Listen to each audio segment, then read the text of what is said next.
Hi there, my name is Daniel. I'm from Amsterdam. I wanted to share with you a story which I called Why Weed Has a Second Function. When I was in New York in 2000, I was laying at somewhere in July or August on a sheep meadow lawn in Central Park. It was so sunny and so nice out there, and I mean, people that know that place, it's great. People frisbee, blah blah. And I was alone, and I was rolling this doop. But you get this feeling like, who's watching me? Are there any park watchers? Whatever. I didn't know exactly. So I said, you know what? I am going to find smokers. So what did I do? I went and walked through all the crowd and find smokers. Back then I knew how to find them, and there was a guy sitting there and another guy sitting there, and I walked up to them and said, "Hey guys, you want to smoke a doop?"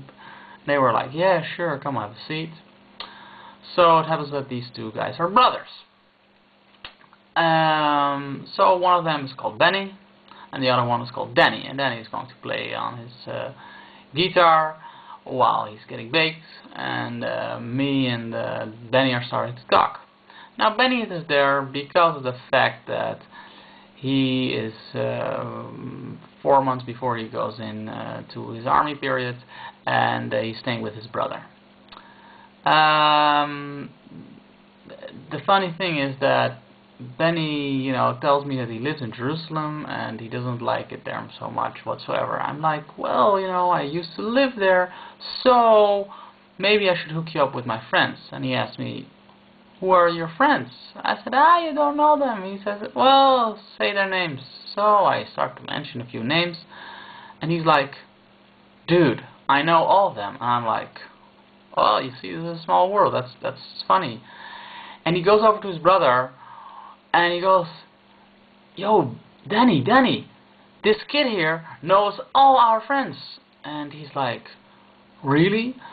So the guy turns to me, and he's like, stoned off his ass. He goes, "Are you, do you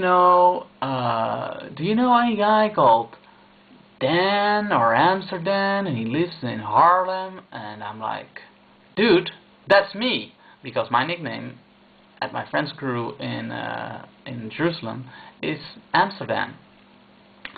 So I'm like, how does he know my name? So he's like, "Dude, I am Danny Levy."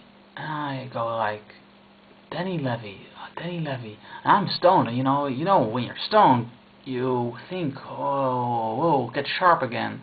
And suddenly, the light bulb pops up in my head, and I go like, Danny Levy. And this is the funny story. In 1996, I was traveling through Jordan and Egypt. And on my way to Jordan, I met a guy called Robert. And Robert and I became friends. When I went to travel through the States, because Robert is an American, I went to visit Robert in New York. Now, back then, in 1997, I think that was, Robert was, of course, in college, and he was had a college meeting every Thursday, and he took me there to meet his buddies. One of them is called Adam. Adam and I got along. I go back to Holland. I get an email from Robert. "Can you host Adam?" I'm like, "Sure, I can host Adam." So Adam stays at my place. We become friends. Adam goes forward and backward a couple of times to Holland, and he's going to get married in Israel. So I fly out to his wedding in 1998, I think this is, and I meet his whole crew. One of these guys is called, yes, Mr. Levy, Ruben. And Ruben and I become friends, and Ruben comes to Holland. I host him. It's great, we get along. So Ruben writes me an email. "Dude, are you able to host my brother Danny when he's in Amsterdam?" Of course, I don't know the kid, but sure, he's the brother of a good friend. At this time, he writes me, this brother, when he's going to come. At the moment he's going to come, I'm not going to be in Holland. So I don't see him. We don't speak whatsoever. But you guess already, indeed, that was Danny. So out of these 15,000 people that were laying on sheet metal on that Saturday sunny time in 2000 in sheet metal on, I pick out that one guy. That's why weed has a second function.